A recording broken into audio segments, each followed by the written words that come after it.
Oui, vous allez bien, très bien. Bon, oui, ça fait longtemps. Oui, c'était de belles vacances, de tout repos. Ça fait combien de temps? Plus de mois, hein? Même plus de mois. Mais rassurez-vous, ça fait pas six, ça fait, je pense que ça fait 6 semaines qu'on s'est vu. Ça fait pas 6 semaines que je suis en vacances. J'étais en vacances moins que ça, 3 semaines. On a repris le travail, ça fait déjà 2 semaines. Et tout, on entame la troisième semaine. Donc, on travaillait. Vous ne voyez pas, mais on travaillait dans l'ombre. Beaucoup de choses se sont passées entre-temps. On bénit le Seigneur pour sa fidélité, vraiment, ouais, pour sa grâce, pour sa faveur envers nous.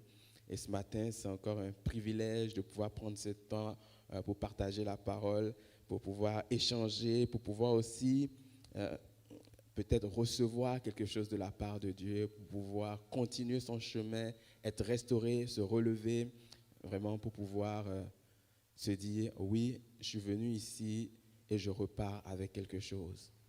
Hein, notre Seigneur est bon et il nous comble au-delà de ce dont nous avons besoin. Je vais simplement faire un mot de prière et puis on va débuter. On te rend grâce, Seigneur, encore pour ta présence dans nos vies. On réalise que nous sommes simplement privilégiés de t'appartenir. Et ce matin, mon cœur, c'est de dire, fais l'œuvre que tu souhaites faire. Je suis un instrument entre tes mains. Et ce matin encore, je réclame ta grâce et ta faveur. Parce que sans toi, il m'est impossible de faire ce que toi-même tu attends de ma part. Ta parole déclare que tu es celui qui opère en nous le vouloir et le faire. Je saisis cette parole-là pour moi et je déclare que par ton esprit, j'annonce ta parole avec hardiesse. Je déclare que les cœurs sont disposés afin que la semence qui va être mise dans les cœurs puisse jamais porter du fruit dans le nom de Jésus-Christ. Nous déclarons maintenant que cette atmosphère est propice à l'action du Saint-Esprit. Saint-Esprit, prends ta liberté. Prends ta liberté, Saint-Esprit. Prends ta liberté dans le nom de Jésus. Amen. Amen, amen. Ma sœur Anne, j'ai besoin de toi au piano. Merci beaucoup. Est-ce que vous vous souvenez de la série dans laquelle nous sommes? Je sais que ça fait 6 semaines de vacances, mais quand même.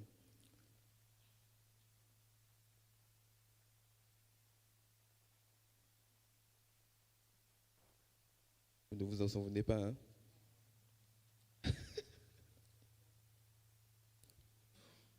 Il y en a qui vont dans leurs notes.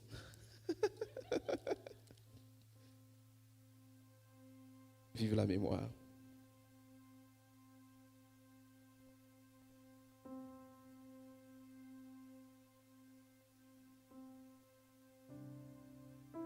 Alléluia.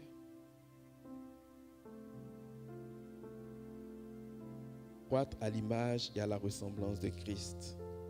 Vous vous souvenez de ça? Oui.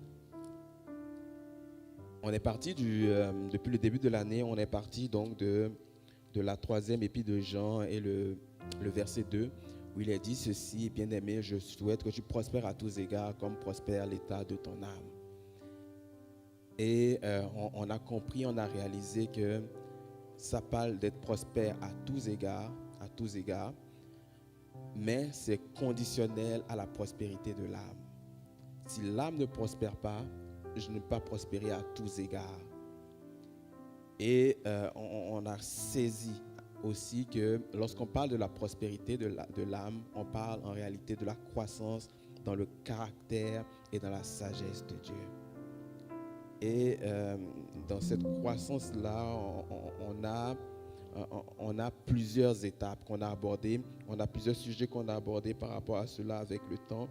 Et ce qu'on a pu retenir jusqu'à présent, c'est que cette croissance-là, du caractère, en fait, c'est la croissance, le développement du fruit de l'esprit. ok, pour tout ce qui est du côté caractère. La sagesse de Dieu dans laquelle il faut croître, ça, on va l'aborder. Je ne sais pas à quel moment, mais on y viendra probablement. Mais pour l'instant, on est vraiment dans la croissance du caractère, c'est-à-dire du fruit, au niveau du fruit de l'esprit. On a vu toutes sortes de choses et vraiment, je crois que le Seigneur nous a bénis dans ses enseignements.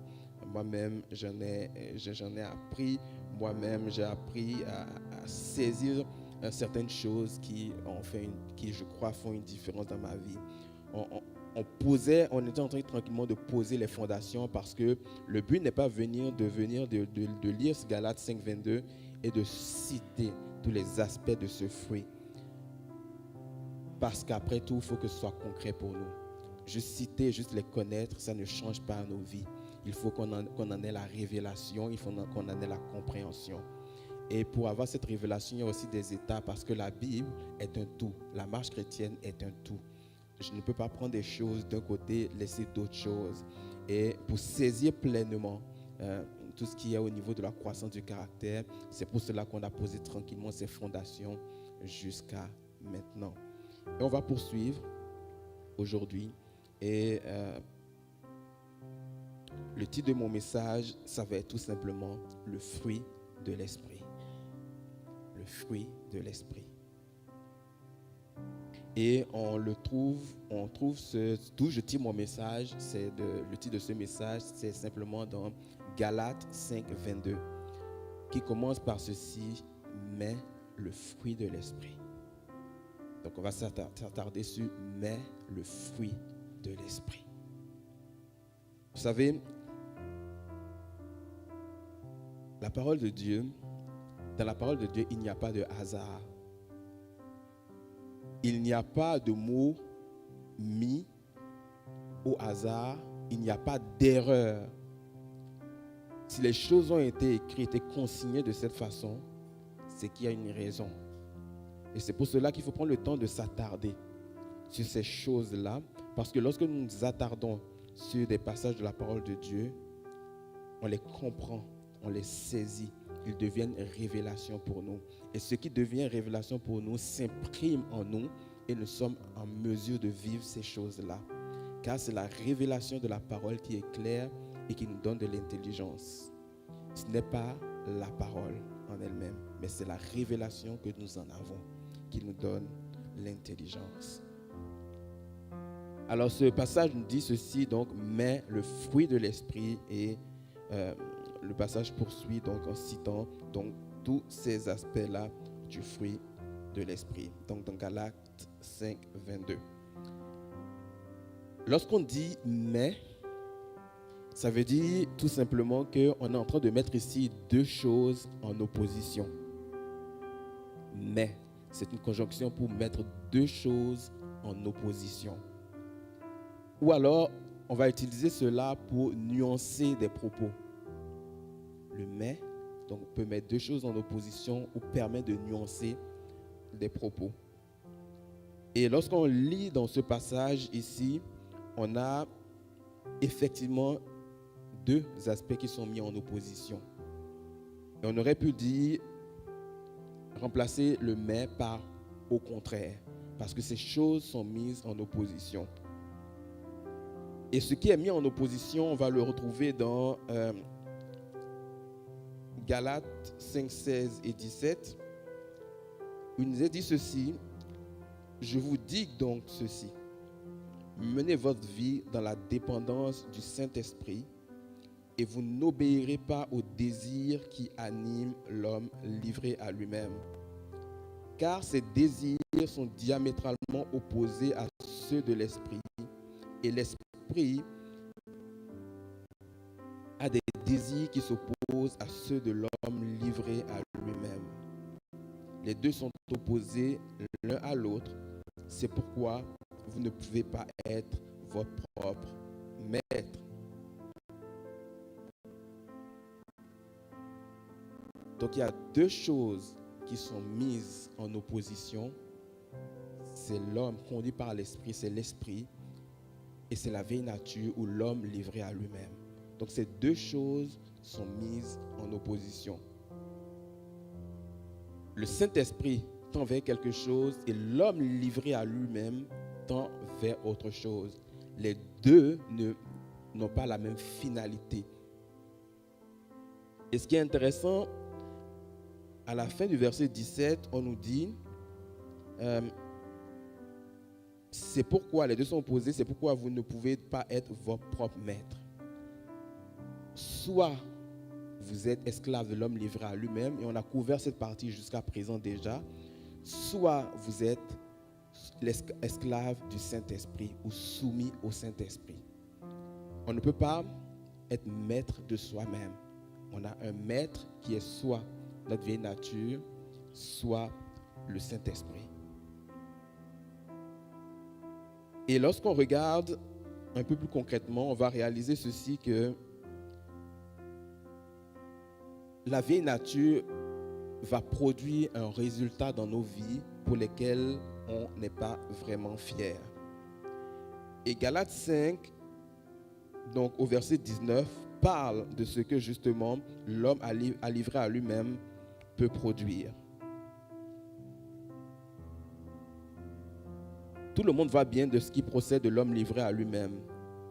L'immoralité, les pratiques dégradantes, la débauche, l'adoration des idoles, la magie, les haines, les querelles, la jalousie, les accès de colère, les rivalités, les disputes, les dissensions, les divisions, l'envie, l'ivrognerie, les orgies et autres choses de ce genre. Je ne puis que répéter ces choses que j'avais déjà déclarées à ce sujet. Ceux qui commettent de telles actions n'auront aucune part à l'héritage du royaume de Dieu.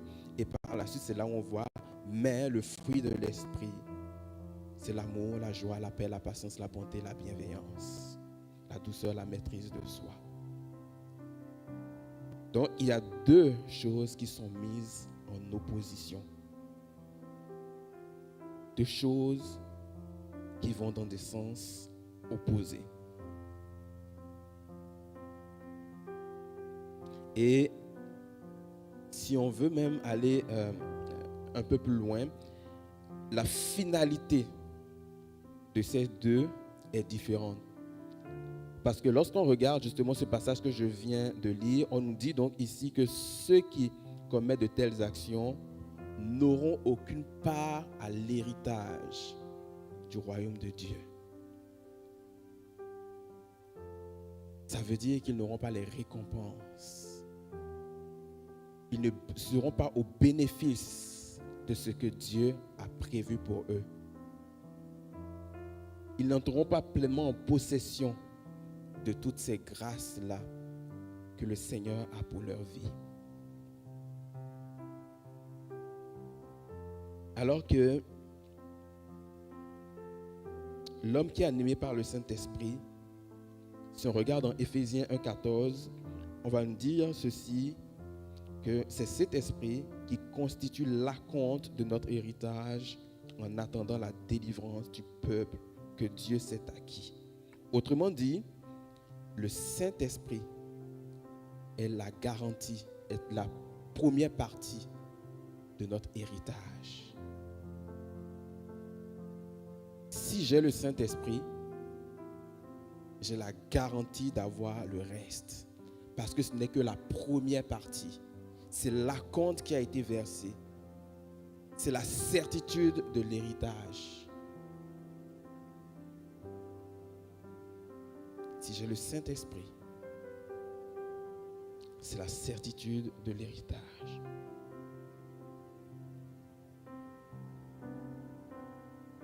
Le Saint-Esprit, il fait partie de l'héritage en lui-même. Mais aussi le Saint-Esprit est la manifestation du royaume de Dieu. Dans Romains 14, 17, on va nous dire ceci, que en effet, le royaume, ce n'est pas le manger et le boire, mais c'est la justice, la joie et la paix par le Saint-Esprit. Autrement dit, le royaume de Dieu, il s'exprime et se manifeste sur cette terre par le Saint-Esprit. C'est parce que j'aime de l'amour de Dieu que je démontre la vérité, la réalité du royaume.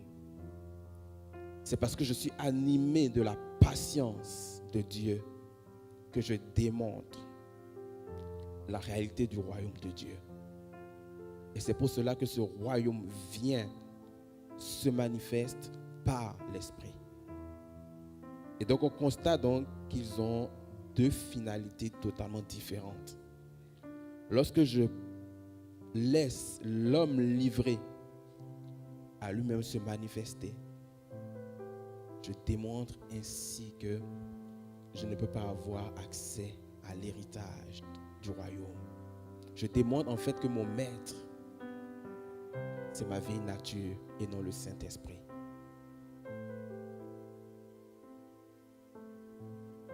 Pourtant,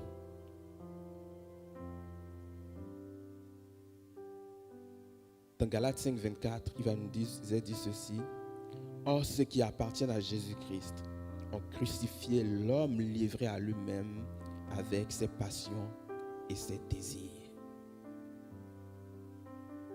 Ceux qui appartiennent à Jésus-Christ ont crucifié leur nature propre avec ses passions et ses désirs.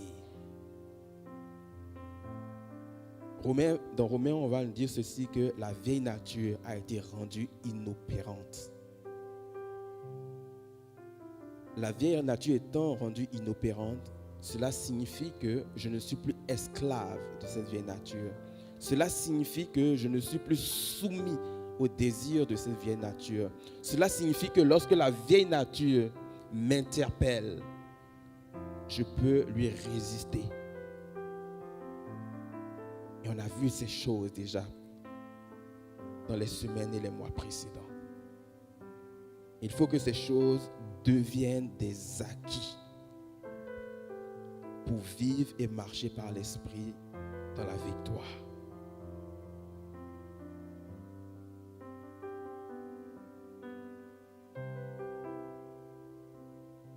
Vous savez, parfois nous lisons, on prend le temps de lire, de méditer la parole,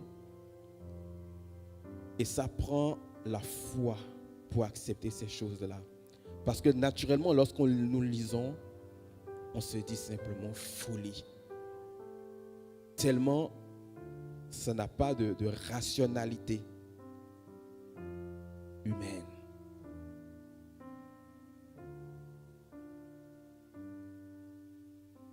Mais la folie de Dieu est plus sage que la sagesse humaine. C'est l'apôtre Paul qui le dit.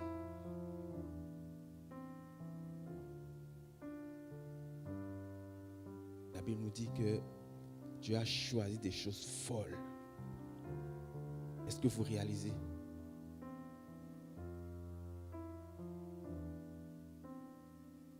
Rien que la venue de Jésus sur cette terre, c'était incroyable. Rien que ça. Les Juifs attendaient un Messie, un roi, celui qui allait venir les délivrer. Mais ils n'ont eu qu'un serviteur. Dieu qui s'est fait chair et qui a marché comme un serviteur pour montrer l'exemple.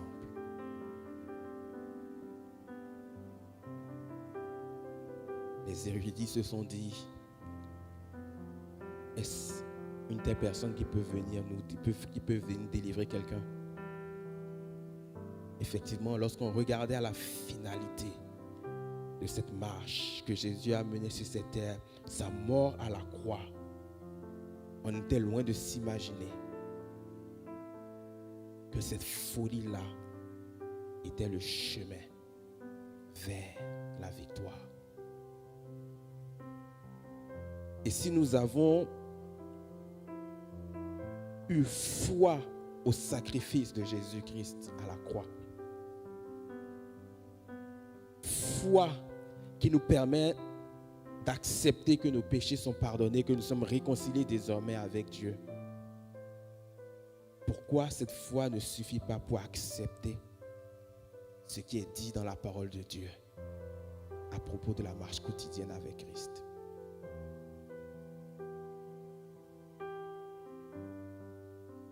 On a besoin d'exprimer, de manifester cette foi-là au quotidien. Parce que notre Dieu n'est pas le Dieu du dimanche.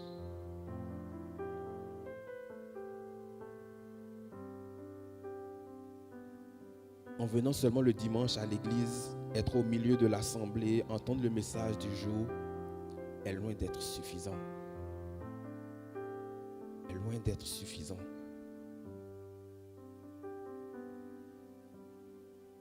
Imaginez, ce matin, alors que je suis présent devant vous pour apporter le message, imaginez que au moment d'ouvrir la parole, c'est là que je me mets à chercher ce que Dieu a dit, à communiquer, que je prépare mon message. Vous allez me traiter d'insensé, et avec raison. Vous allez trouver que je ne vous considère pas assez. Vous n'avez pas pris le temps de préparer un message. Il a fallu que dans la semaine, je m'arrête, je réfléchisse, je cherche la face de Dieu, que je me mette dans la parole, que je me nourrisse de la parole, que je recherche ce que Dieu a dit, que j'aille de passage en passage pour que cela fasse un tout, pour venir communiquer ce message. De la même façon, si vous aussi vous voulez grandir, vous avez besoin de vous asseoir, de fouiller dans la parole, de méditer la parole, de l'assimiler, de faire en sorte qu'elle s'imprime en vous afin que vous puissiez être aussi victorieux. Un message du dimanche ne suffira pas, aussi excellent qu'il puisse être.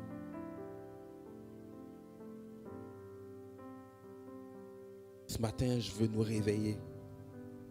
On a besoin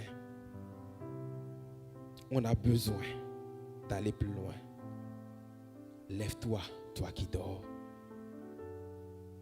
On a besoin d'aller plus loin. Il y en a plusieurs, peut-être que c'est le cas de quelques-uns, qui sont dans l'église par habitude.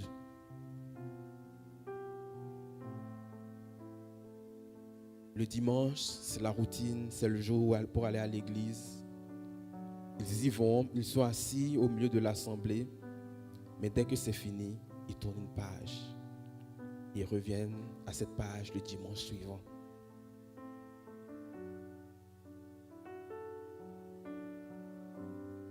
En faisant cela, nous perdons quelque part notre temps. Si nous estimons que notre temps est précieux,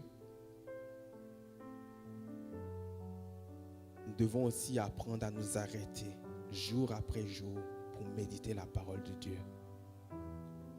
Parce que toute chose peut passer excepté la parole de Dieu. Ce n'est pas de mon cru que je le dis, c'est la parole qui le dit, que toutes choses peuvent passer sauf la parole de Dieu. Il est temps que nous cultivons cette relation, cette intimité avec le Seigneur. Vous savez, le Saint-Esprit, à la nouvelle naissance, le Saint-Esprit vient habiter en nous. Il vient établir sa demeure en nous. Et c'est l'occasion à partir de ce moment-là d'entretenir une intimité, une communion avec le Saint-Esprit. Parce que lorsque nous établissons, nous entretenons cette intimité avec le Saint-Esprit, nous grandissons, nous connaissons une croissance. Ça nous donne accès au cœur de Dieu. Cela nous permet de saisir la pensée de Dieu pour nos vies et de marcher de victoire en victoire.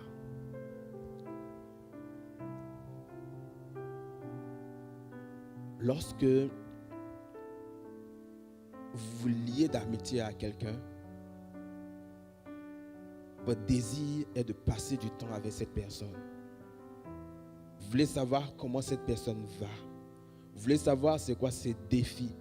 Vous voulez être là pour être un soutien même pour cette personne dans ses défis.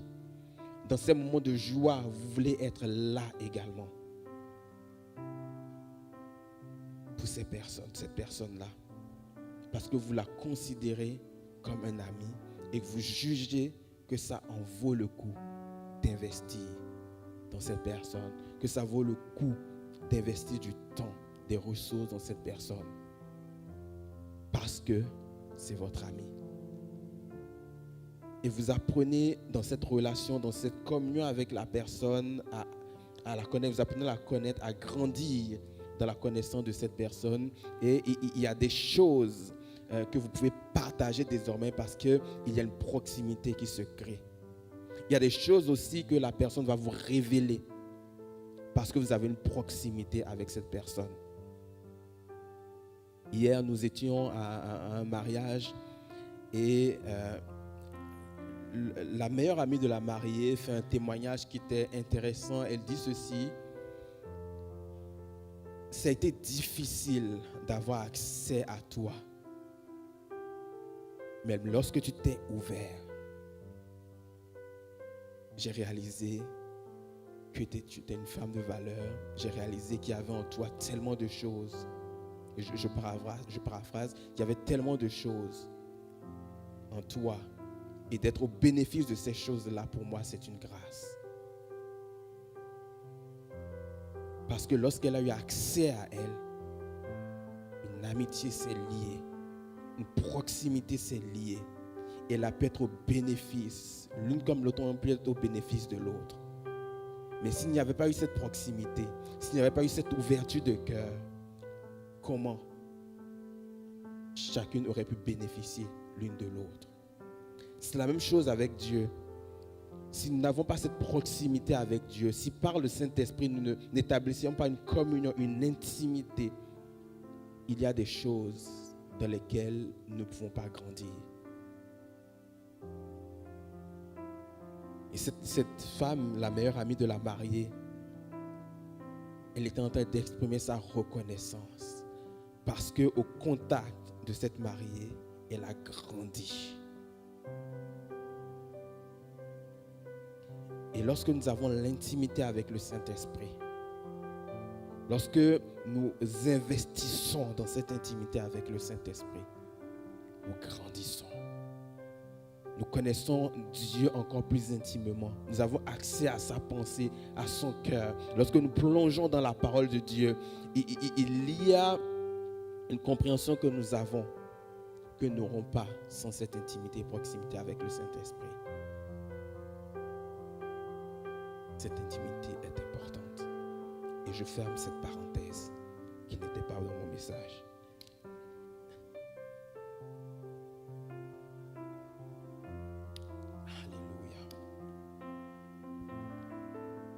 Alors, on voit donc que la vieille nature et le Saint-Esprit sont opposés dans leur fonction et dans leur finalité. Qui est, on dit, mais le fruit de l'esprit. Donc, qui est cet esprit qui produit un fruit? C'est une question qu'on peut se poser. Qui est cet esprit qui produit un fruit? On a vu je pense dans les 2 derniers enseignements que on a abordé le Saint-Esprit dans ce qu'il était capable de faire. Donc par exemple, que c'est notre guide, c'est un enseignant. On a abordé ces différents aspects. Moi aujourd'hui, je veux simplement, pour me poser cette question, qui est le Saint-Esprit, je veux y répondre de façon très simple et très basique à cette question. Parce que si on n'est pas au fait, si on n'est pas en accord avec la réponse à cette question, on manque quelque chose. Le Saint-Esprit, c'est Dieu. Et ça s'arrête là. Le Saint-Esprit, c'est Dieu. Dans une forme que nous pouvons recevoir. Le Saint-Esprit, c'est Dieu. Dans une forme que nous pouvons recevoir. C'est lui, cet esprit, qui produit le fruit.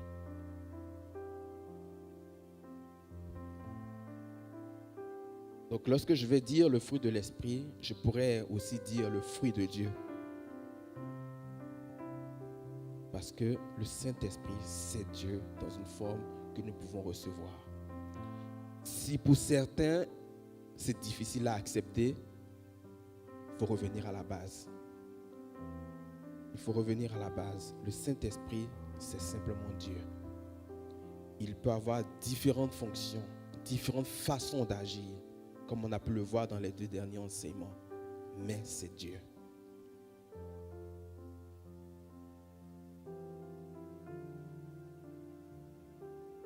Donc le fruit de l'esprit, donc c'est relatif au caractère de Dieu. C'est lié au caractère de Dieu. Et c'est ce qui va distinguer, c'est ce qui a distingué Jésus lorsqu'il était sur cette terre. Les gens étaient étonnés, émerveillés. Premièrement, donc du côté sagesse de Jésus, mais aussi du caractère qu'il avait. L'amour qu'il exprimait, la bienveillance qu'il avait. On le voyait en lui. Si ce caractère est le caractère de Dieu, qui, mieux que Dieu, peut produire ce caractère en nous? Qui, mieux que Dieu, peut produire ce caractère en nous?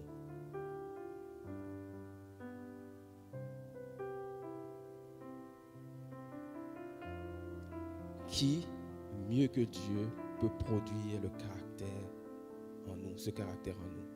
Alors donc, si pour moi, je n'accepte pas que le Saint-Esprit est Dieu, je ne suis pas disposé à ce qu'il manifeste ce caractère dans ma vie. Si je ne reconnais pas que le Saint-Esprit est celui qui produit le caractère de Dieu, ça va mal pour moi.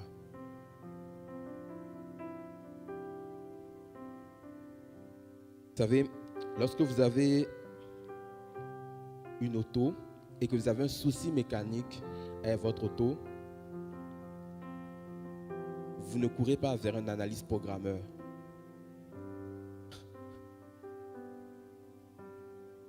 Parce que si vous allez chez l'analyste programmeur, vous allez très vite réaliser ses limites, peut-être ses capacités, mais qui ne sont pas en accord avec ce que vous recherchez comme capacité. Mais pour régler les problèmes de mécanique, vous allez constater rapidement ses limites. Alors que si vous allez chez un garagiste, un mécanicien, lui va être en mesure de pouvoir régler ce problème sur votre auto. Donc indirectement, ce que je fais en allant chez le mécanicien, c'est parce que je suis conscient des capacités qu'il porte. Je suis conscient que cette personne-là, professionnelle en mécanique auto, comparativement à un professionnel en informatique, un analyste programmeur, je reconnais qu'en lui, il porte quelque chose qui peut faire une différence pour moi. Et donc, si je ne reconnais pas que le Saint-Esprit est Dieu et qu'il donc porte le caractère de Dieu et qu'il est capable d'exprimer ce caractère-là de Dieu dans ma vie, alors je manque le but. Pour chaque chose, j'ai besoin d'aller au bon endroit. Et le bon endroit pour manifester et exprimer le caractère de Dieu, c'est par le Saint-Esprit.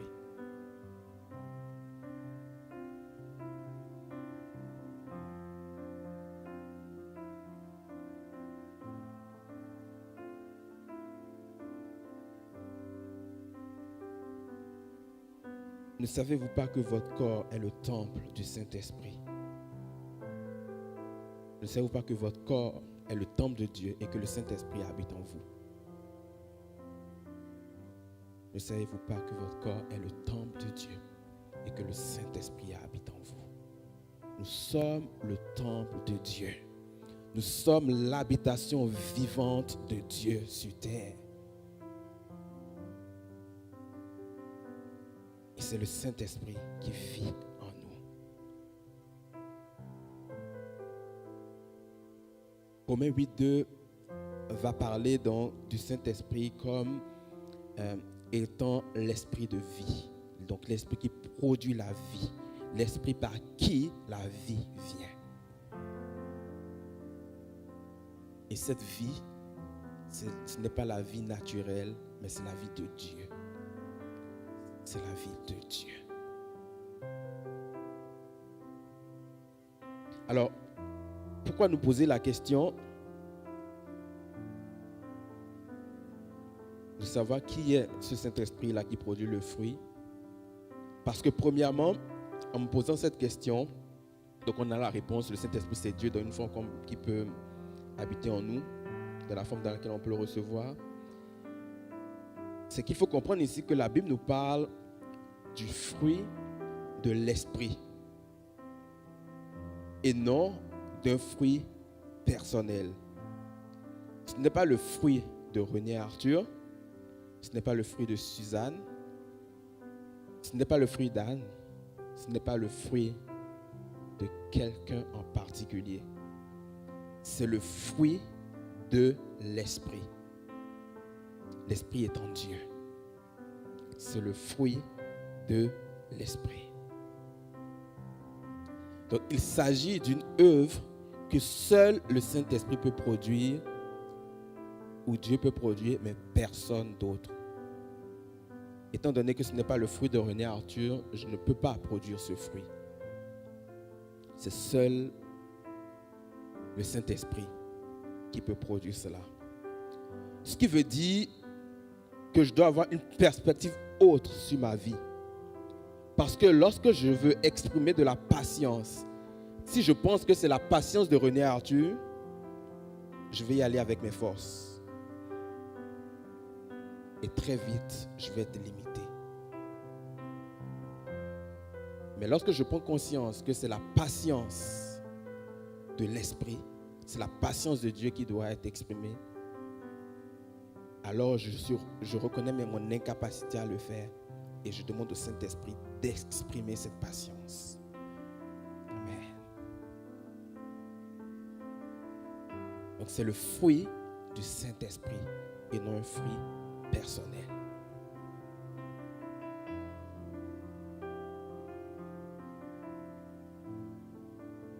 Nous tous sommes passés par cette étape dans nos vies. Je vais être patient, je vais être patient, je vais être patient. Il faut que j'aime, il faut que j'aime, il faut que j'aime. Je me concentre. Là, c'est le moment. Ça marche. Oui, c'est vrai, ça marche. Mais très vite, on est limité. Très vite, on est limité. Parce que ce n'est pas notre propre fruit. Ce n'est pas un fruit personnel, mais c'est celui de l'esprit. La manifestation du fruit de l'esprit ou du caractère de Dieu, ce n'est pas notre œuvre à nous.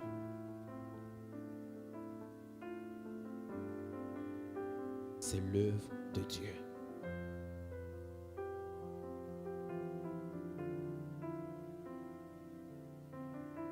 Il est comme donc cet arbre qui produit en nous le fruit, un fruit agréable.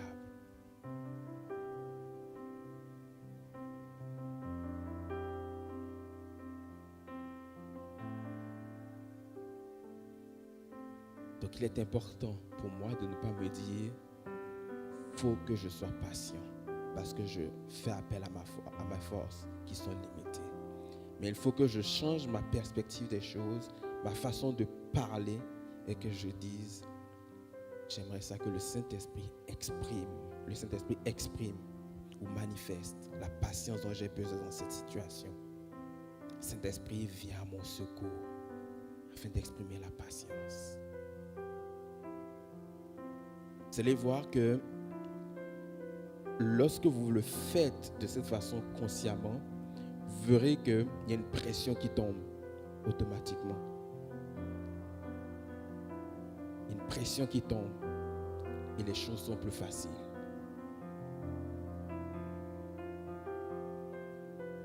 Alors ne nous mettons plus sous pression pour manifester le caractère de Dieu. Tout ce qu'on a dit jusqu'à présent depuis le début de l'année est important. Il faut que nous puissions nous approprier chacune, je dirais en guillemets, étape pour pouvoir être en mesure de savoir comment agir, en mesure d'agir de la meilleure des façons.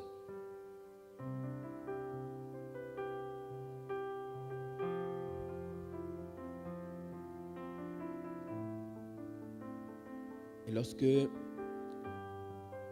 j'agis avec cette reconnaissance que ce n'est pas moi, mais plutôt le Saint-Esprit qui œuvre, qui fait ces choses, quelque part,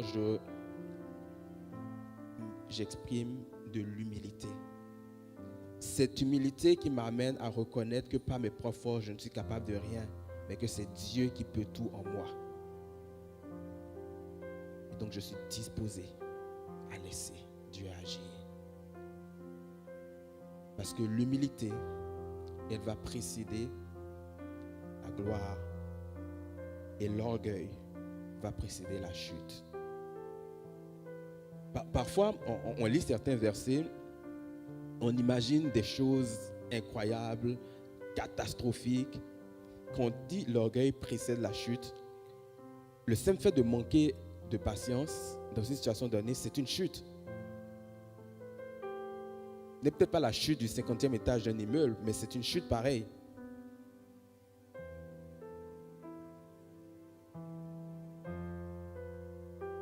Et lorsque je fais preuve d'humilité, lorsqu'il est dit que l'humilité précède la gloire, lorsque je fais preuve de la patience de Dieu dans une situation donnée, en réalité, c'est la gloire de Dieu qui est en train de s'exprimer. Les gens sont en train de constater un témoignage de la gloire de Dieu. Parce que dans cette situation-là, naturellement, tu aurais dû t'emporter. Mais les gens, lorsqu'ils te regardent, ils te disent, waouh, qu'est-ce qui s'est passé là exactement?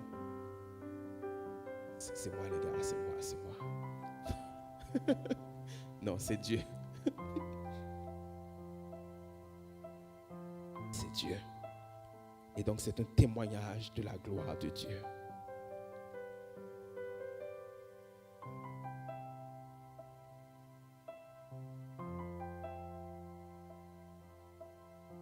Notre perspective doit changer. Il ne faut plus que nous ayons le regard sur nous-mêmes parce que nous sommes limités. Mais il faut que nous ayons nos regards sur Christ, qui est, comme il est dit dans Hébreu, l'auteur et le consommateur de notre foi.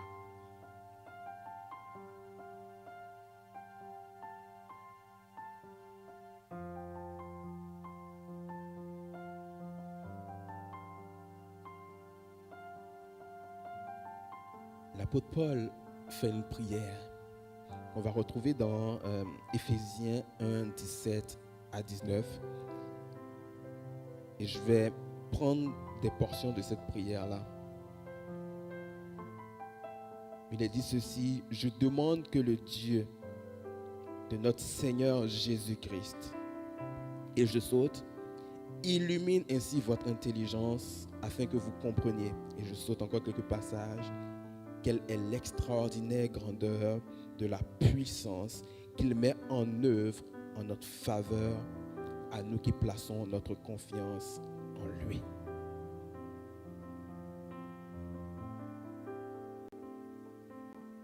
Quelle est l'extraordinaire grandeur de la puissance qu'il met en œuvre en notre faveur à nous qui plaçons notre confiance en lui. Il s'agit ici du Saint-Esprit. Et dans Éphésiens 3:20, vous trouvez ceci aussi: à celui qui par sa puissance, qui agit en nous, peut réaliser infiniment au-delà de ce que nous demandons ou même pensons. Il s'agit du Saint-Esprit. L'extraordinaire puissance dont parle l'apôtre Paul dans sa prière, à laquelle il mentionne aussi dans Éphésiens 3:20, est liée au Saint-Esprit qui habite en nous. Et si nous prenons conscience de la puissance du Saint-Esprit, de celui qui est capable de faire infiniment au-delà de ce que nous demandons ou nous pensons, alors nous savons que peu importe la situation, le Saint-Esprit est capable de nous donner, de manifester le caractère adéquat pour cette situation. Parce qu'il est d'une extraordinaire puissance. Il est d'une puissance infinie. d'une puissance qu'on ne peut pas limiter. Parce qu'en réalité, il s'agit de la puissance de Dieu. Le Saint-Esprit étant Dieu qui vit en nous, cette puissance-là est à notre disposition pour nous transformer, pour nous conduire, pour nous guider, pour nous enseigner, pour nous ramener là où nous devons être. C'est le Saint-Esprit qui fait ça et ce n'est pas nous. C'est le Saint-Esprit. Alléluia. Il est parmi nous. Il est parmi nous, le Saint-Esprit. Oh Saint-Esprit.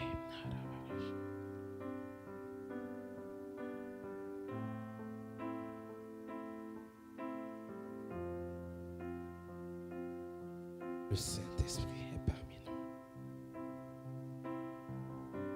nous. Et vous connaissez ce chant qui dit que le Saint-Esprit est parmi nous, tout peut arriver. Tout peut arriver quand le Saint-Esprit est parmi nous.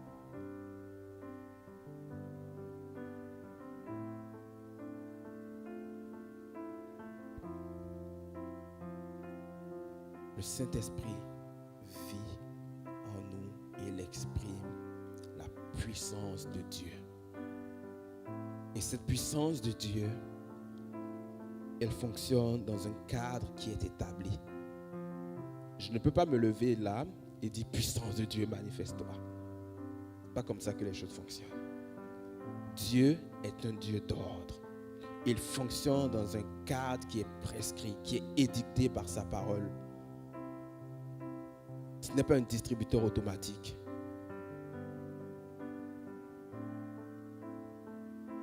La puissance de Dieu va se manifester premièrement au moment où nous avons besoin. Au moment où nous avons besoin. Et elle va s'exprimer par Dieu lui-même.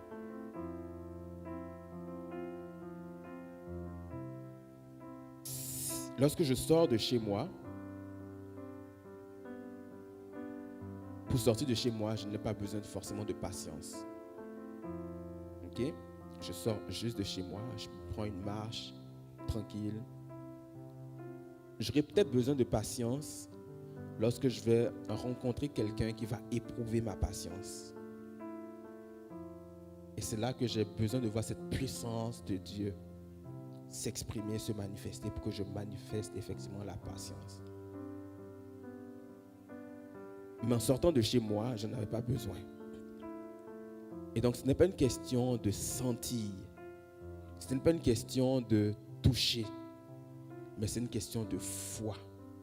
De savoir que celui qui est en moi est capable d'accomplir des choses extraordinaires au moment où il y en a besoin.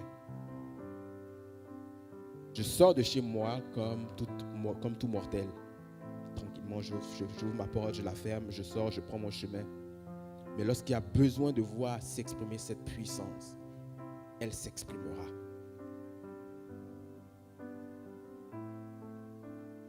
Donc ce n'est pas parce qu'on ne sent pas qu'elle n'est pas là.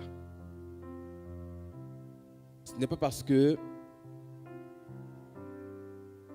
je ne sens pas l'électricité que l'électricité n'est pas là.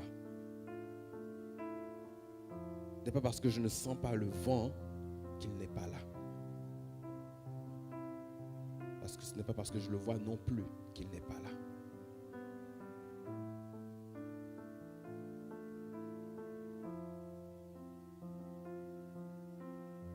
La puissance de Dieu qui agit en nous est présente en tout temps et en toutes circonstances.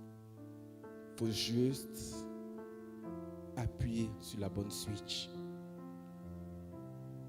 Lorsque j'entre la nuit dans une pièce, j'ai le choix de rester dans le noir ou de faire intervenir la lumière.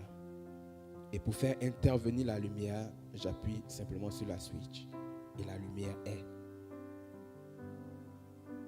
C'est la même chose. Nous transportons la gloire de Dieu, la puissance de Dieu. Donc en sortant de la maison, je ne suis pas en train de dandiner, de sauter. La puissance est en moi. La puissance... Non, ce n'est pas ça. Elle est en toi. Sois conscient. Et lorsque tu en auras besoin, elle se manifestera dans le cadre qui est dicté par Dieu. J'arrache des sourires à certains. C'est bon, si ça vous fait rire, c'est bon, ça détend le rire.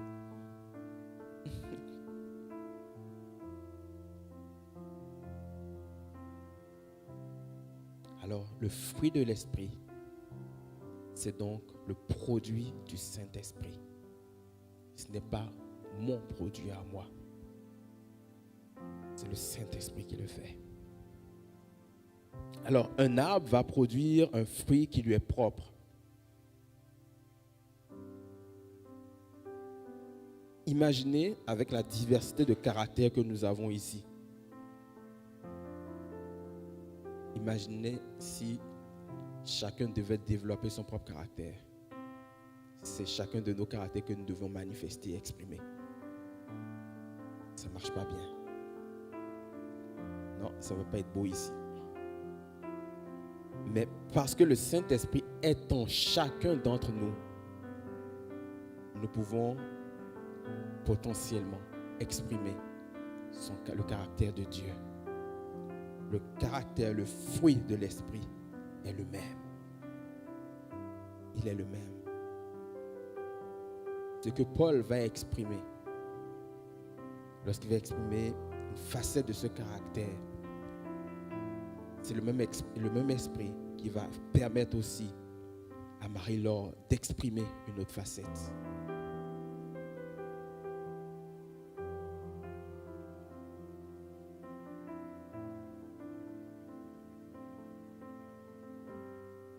Si chacun de nous devons exprimer notre propre caractère, en quoi cela rendrait témoignage à Dieu? En quoi? Surtout que tout ce que nous faisons doit démontrer la gloire de Dieu. Si je ne fais qu'exprimer mon caractère, en quoi Dieu est glorifié? En quoi?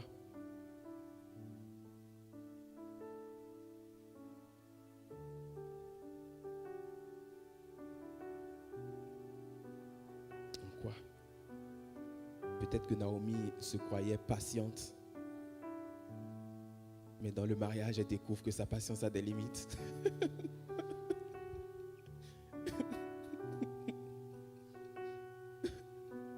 On est tous passés par là.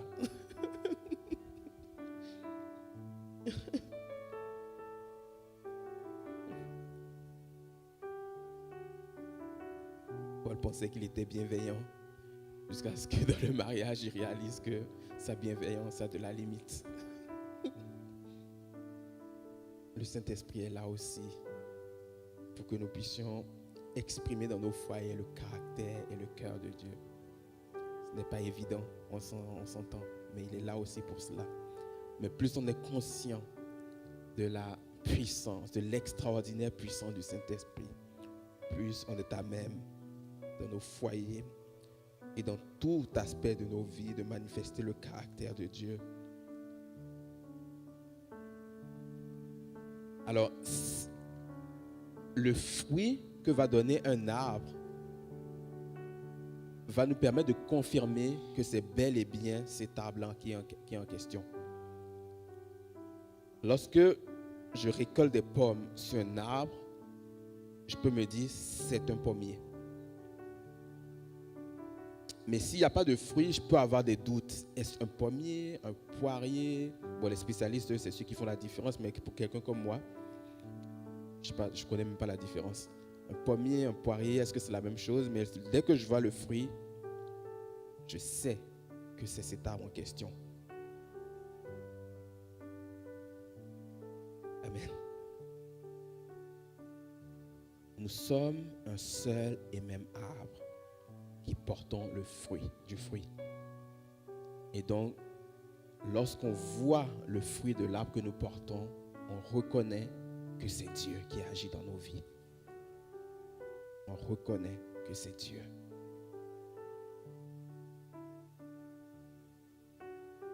Si quelqu'un voit le caractère de Dieu s'exprimer dans ma vie, la personne est obligée d'admettre que ça vient de Dieu. Vrai, que tous ne peuvent pas forcément mettre le nom Dieu sur une situation, sur une expression de caractère, parce que bon, ils ne le connaissent peut-être pas pour toutes sortes de raisons. Mais ils vont dire, c'est spécial la façon dont tu as réagi dans cette situation. Il y a quelque chose en toi que je vois, que je perçois, que je ne vois pas de façon courante. Parce qu'en réalité, ce que nous faisons va exprimer le cœur, le caractère de Dieu. Et les gens vont dire, en toi, il y a quelque chose de véritablement différent.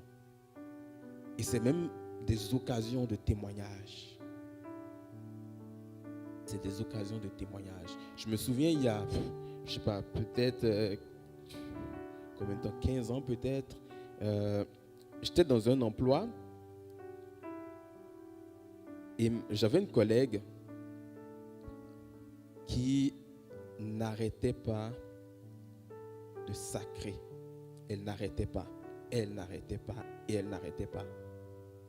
Et elle parlait avec aussi des propos grossiers.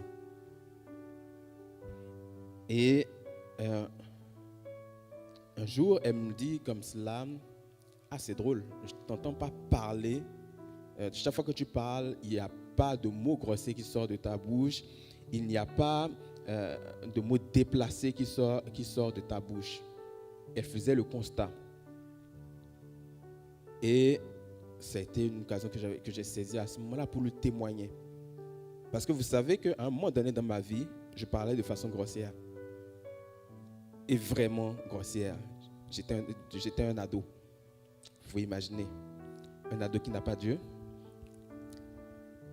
Un ado qui écoute du rap violent. J'en écoutais quand j'étais plus jeune. Et donc mes propos étaient pas mal grossiers. Et du jour au lendemain, ça a été vraiment pour moi du jour au lendemain. Dès que j'ai rencontré Christ, ce genre de propos-là n'est plus sorti de ma bouche. Et je lui témoignais. Elle était surprise. Je dis, ah oui, c'est possible ça? Je dis oui. C'est possible lorsque tu rencontres Christ. C'est possible parce que là, à ce moment, c'est le Saint-Esprit qui fait une œuvre particulière dans nos vies. Et donc, manifester le fruit de l'Esprit, le caractère de Dieu, peut être aussi une occasion de témoigner. Une occasion où les gens vont se dire, mais qu'est-ce qui se passe dans ta vie? Pourquoi tu as agi de façon si différente? C'est une occasion aussi de témoigner. Et de sorte que les gens reconnaîtront que ce que je porte, c'est le fruit de Dieu, le fruit de l'Esprit.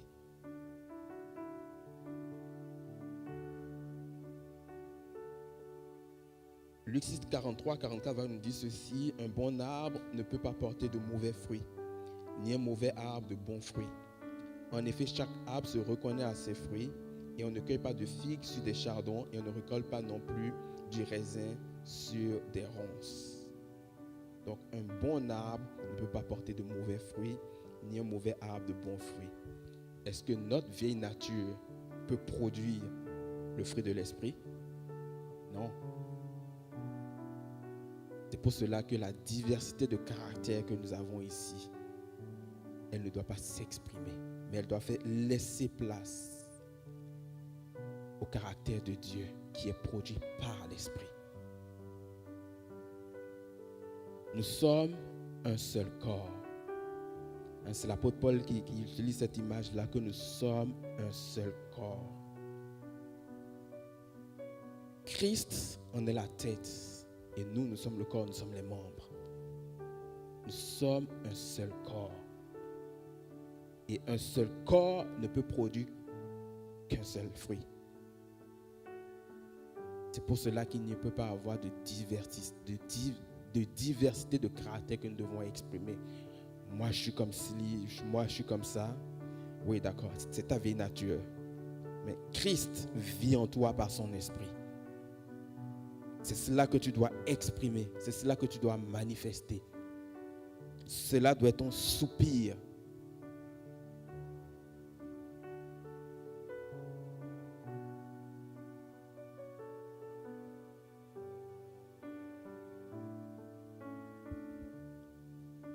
Lorsque tu produis un fruit, tu sais ce qui t'anime réellement. Qui t'anime réellement? Est-ce le Saint-Esprit ou c'est la vieille nature qui a pris le dessus?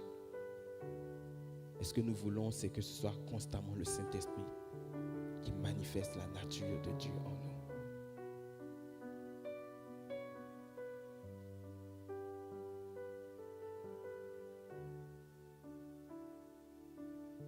Est-ce que ça va ce matin? Oui? Vous êtes sûr? Le message est clair.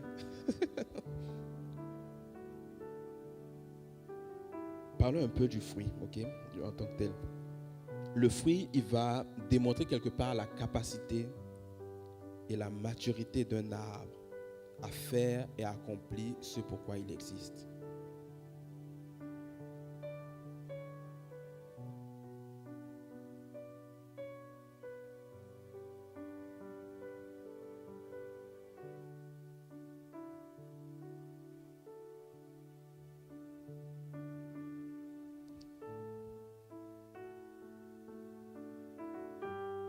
Alléluia.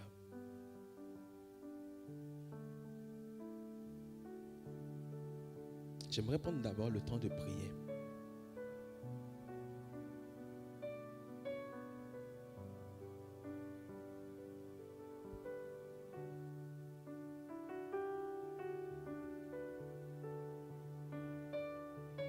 Je veux donner peut-être l'occasion à quelques personnes de s'adresser à Dieu.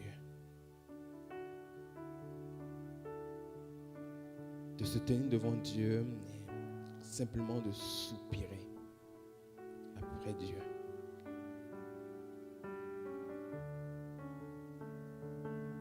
On va prendre ce temps, si vous voulez bien vous lever quelques minutes.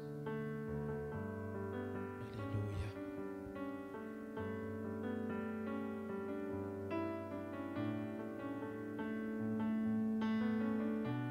Seigneur, tu es bon.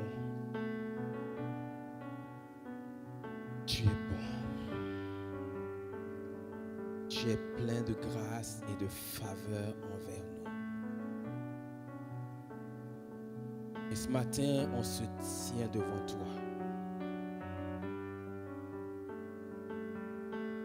Parce que nous entendons ces choses.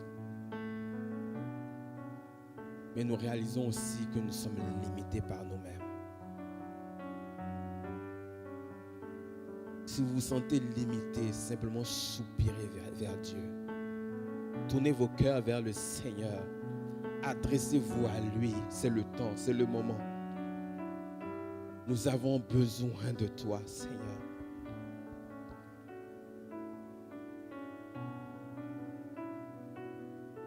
Mais tu dis dans ta parole que nous pouvons nous décharger auprès de toi. Et nous pouvons par la suite prendre ton joug qui est doux et léger. Et lorsque nous déchargeons, ce n'est pas pour reprendre le fardeau que nous portions, que nous avons déposé. Mais c'est pour repartir avec ce joug que tu mets sur nous qui est doux et léger. Et qui nous permet à ce moment-là de faire ce qui est attendu de ta part. Nous avons en toi la vie, le mouvement et l'être. Alors nous voulons dépendre de toi, afin que tout ce que nous sommes par ta grâce puisse s'exprimer.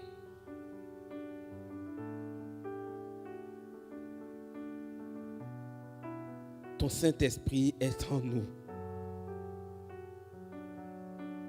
On veut laisser le soin au Saint-Esprit de produire ce fruit-là qui te caractérise.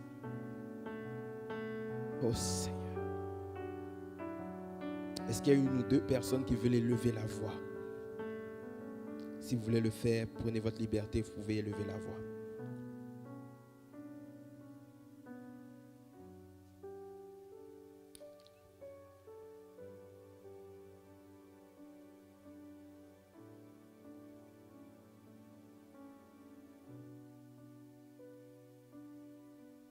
Amen, Jésus.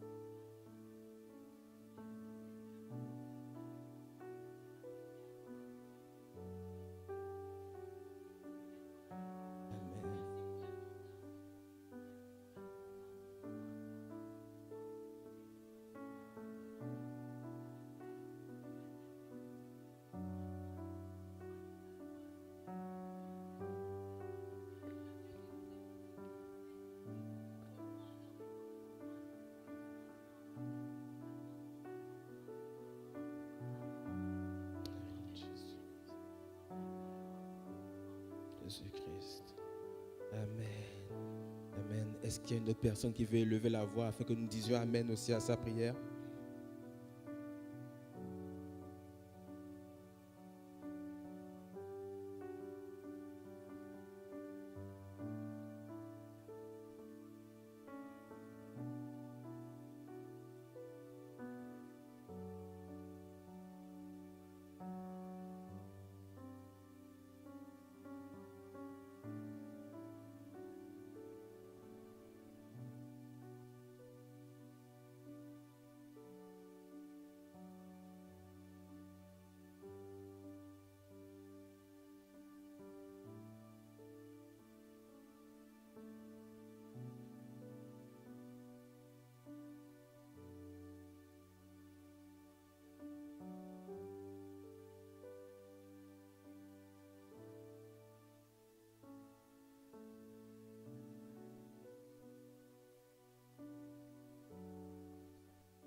Amen.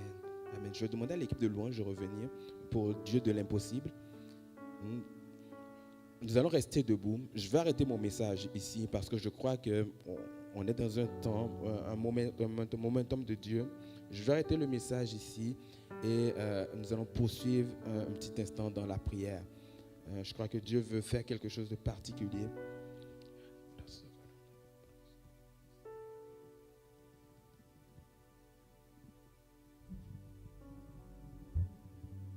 Tournons nos cœurs vers le Seigneur. Si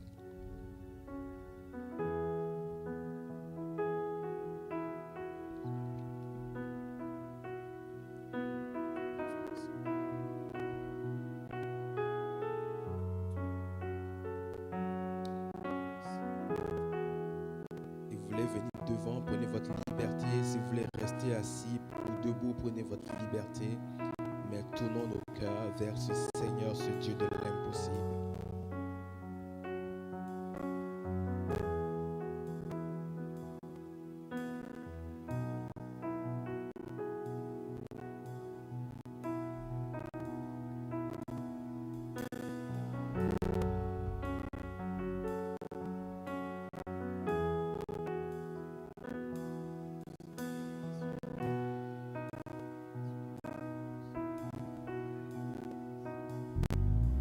Je peux faire infiniment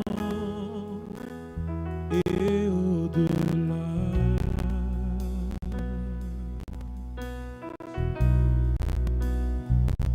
Plus que tout ce que nous demandons ou imaginons.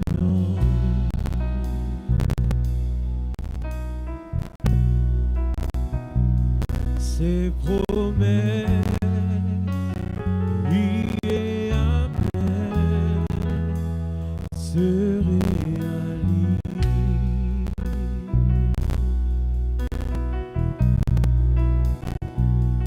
Sa parole, toujours sûre et certaine, et s'accomplira.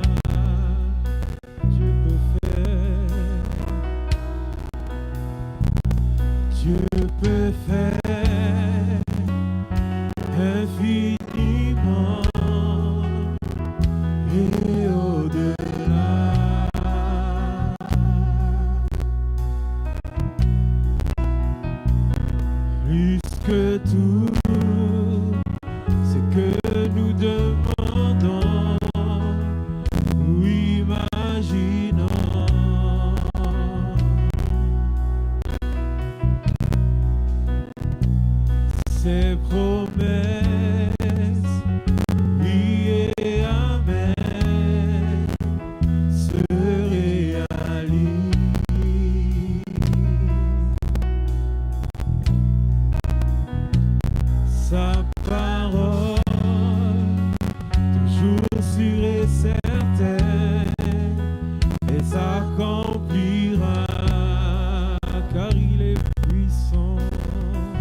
Dieu est puissant, car il est puissant, car il est puissant.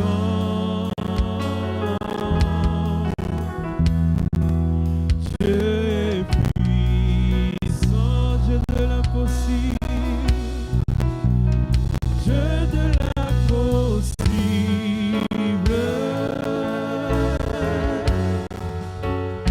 Je sais